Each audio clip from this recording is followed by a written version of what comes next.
Mahder, and I'm here to talk to you about the relationship between education level and health outcomes. And I want to start by telling you a little statistics that in the United States, 28 million people are currently uninsured. They don't have any insurance.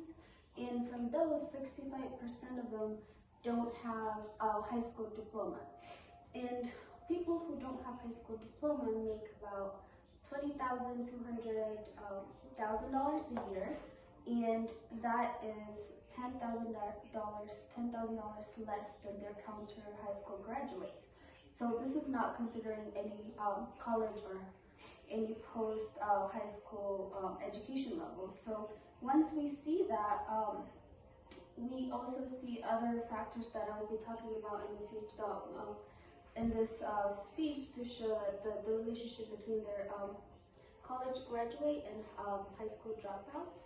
So this topic is very important for me because as a public health major, I am interested in all public health that leads to bad health outcomes. So as a population, I want to know if we better our education, can we really improve our health? And so I chose this topic just to explore what statistics can I find, and some of the things I found led me to think that health outcomes is associated with education level. Schools are only available from K to 12 by public funding, and so after that it is the person's responsibility to get funding or scholarships to better their education.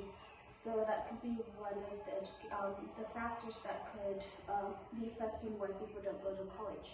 And so the third main point is that high school education helps improve socioeconomic status, therefore helping health in general. And so talking about the association between education and health, that I found out that in 2011, the prevalence of diabetes in high school dropouts was 15%, and that the college graduate were 7.5% diabetic, which means it doubled just because, there's some association that's leading the high school dropouts to have a worse health outcome. And so knowing that, I also in my own, surrounding, I know a lot of people who never really went to a high school, post-high school education, and they seem to have a lower health literacy, and so they don't really know what food to eat, what exercises to do, in general, to have what health behaviors that could help them better their health outcome. And so that can still relate to the education level because they're not getting the correct education, that they don't really have the resources or the knowledge to seek a better health outcome. And so what I found interesting was that currently there is a Democratic primaries going on, and their main platform is to make college free. And so all Democrats are currently pitching in their proposal to make either college free or to give a better student loans so that people can get education. And so secondly, going into what is available as far as education today, the only free education really is from K to 12. So once they hit 12th grade, they're usually up to the person to either get a scholarship, get some sort of funding, and then go on to get their college education. And so if they don't have a good socioeconomic status, they usually cannot afford to go to college. And so the socioeconomic is also related to what kind of college level a person would have, and in turn relating to health. And so in lower socioeconomic status in the United States, that is the lowest high school dropout in percentage-wise. So 30.8% of high school dropouts live twice as more likely to be in a poverty.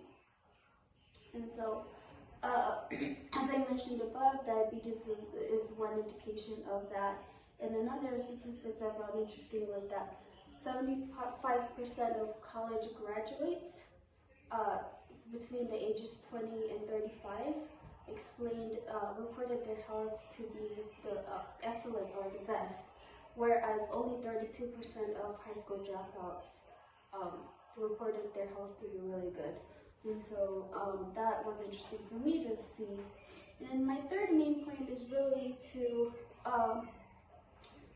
just inform people that having education increases socioeconomic level, but having low socioeconomic level also leads to less education level. So they're intertwined in that if you have good education, you can make enough money to have health insurance or to educate yourself enough that you know what things to do and what not to do. You have less stress because you don't have to worry, you know, what bills to cover because you have enough income because, you know, you have a good job. And so those things also